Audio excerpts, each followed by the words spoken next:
This isn't the fastest Mercedes. This isn't the most comfortable Mercedes. This is the Mercedes that exposes why most people should never want it. Everyone calls the Mercedes-AMG ONE a dream car, but that's the wrong framing. The real question is not how extreme it is. The real question is what kind of person actually makes sense owning it. By the end of this video, you will know whether the AMG ONE represents mastery or a misunderstanding. Most people think they want extreme cars. They imagine the moment the engine starts, the attention follows, the validation arrives. But that fantasy collapses quickly, because extreme machines don't reward excitement, they reward discipline. And this is where reality hits. The problem is not that people buy cars they can't afford. The real problem is that they buy cars that don't match their temperament. The AMG ONE is the most unforgiving example of that mismatch. The AMG ONE is not designed to make you feel powerful. Power is easy. Noise is easy. Attention is cheap. This car is designed to demand restraint, and restraint is uncomfortable for most people. The AMG ONE does not amplify your ego. It tests whether you can operate without one. Let's be precise.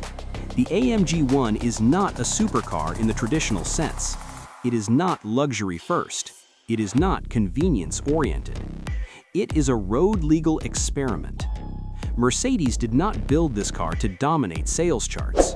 They built it to prove something, internally and externally, that modern Mercedes engineering could still operate at the absolute edge without hiding behind marketing or nostalgia. That context matters. This car exists for credibility, not profit. Mercedes did not need another halo vehicle. They already had brand power. What they needed was proof. Proof that modern Mercedes engineering could still operate at the absolute edge without hiding behind marketing or nostalgia. The message to competitors, regulators, and their own engineers is, we can still do this. And that intent shapes everything about the car.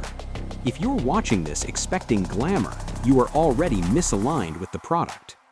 This is not a lifestyle accessory. This is not a daily reward. This car does not exist to impress strangers. It exists to satisfy internal standards. That difference changes how it feels to own, and why so many people misunderstand it. The AMG ONE is road legal by design. That matters. Mercedes did not create a garage sculpture. They went through full homologation intentionally. But road legal does not mean road comfortable. This car does not adapt to your routine. You adapt your routine to it. That is not a flaw. It is a boundary. And boundaries filter people very effectively. Let's remove the myth. The AMG ONE can be driven on public roads. It can be started, operated, and moved legally. But daily use was never the objective. The ownership model assumes planning, controlled environments, limited exposure, intentional usage. If you expect spontaneity, this car will frustrate you. If you expect effortlessness, it will disappoint you. This is not because it is poorly designed. It is because it is honestly designed. This is not a fragile car. It is a complex one. Complexity demands structure. The AMG ONE does not punish negligence. It simply does not tolerate it. There is a difference. Ownership assumes proper warm-up, correct operating windows, respect for systems, and scheduled attention. This is not emotional. It is mechanical reality. People who resent that responsibility should never be near this car. Not everyone can buy an AMG ONE, and not because of price alone. Mercedes controls allocation carefully. Ownership history matters. Brand relationship matters. This is not elitism. It is risk management. Mercedes does not want this car misunderstood in the wild. That should tell you something. Most expensive cars are status tools. They demand attention. They rely on reaction. They decay without validation. The AMG ONE is different. It does not need an audience. It does not reward showing off. It tolerates silence very well. That makes it uncomfortable for people who depend on feedback.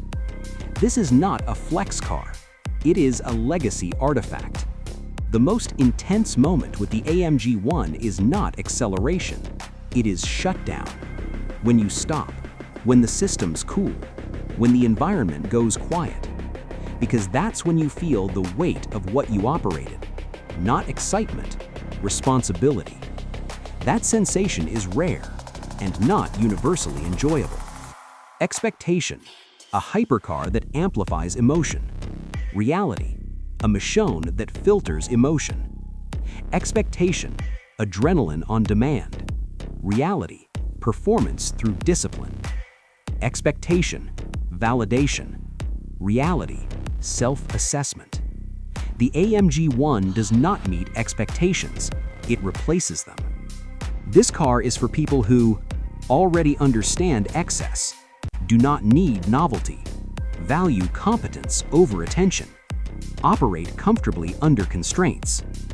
It is for individuals who enjoy process more than reaction. This car is not for first-time hypercar buyers, daily driver expectations, social validation seekers, impulsive ownership styles. If you want comfort, there are better cars. If you want admiration, there are louder cars. This car does not compete in those categories. If you believe this car will make you feel important, you are already incompatible with it. The AMG ONE does not elevate identity. It reveals it. That is why so few people truly belong in it. The AMG ONE is not Mercedes' most impressive car. It is Mercedes' most honest one. It does not exaggerate. It does not seduce. It does not reassure. It simply exists at the edge and lets you decide whether you belong there. The AMG ONE does not impress you. It evaluates you. If you see cars as reflections of human behavior, not just machines, then the rest of this channel was built for you.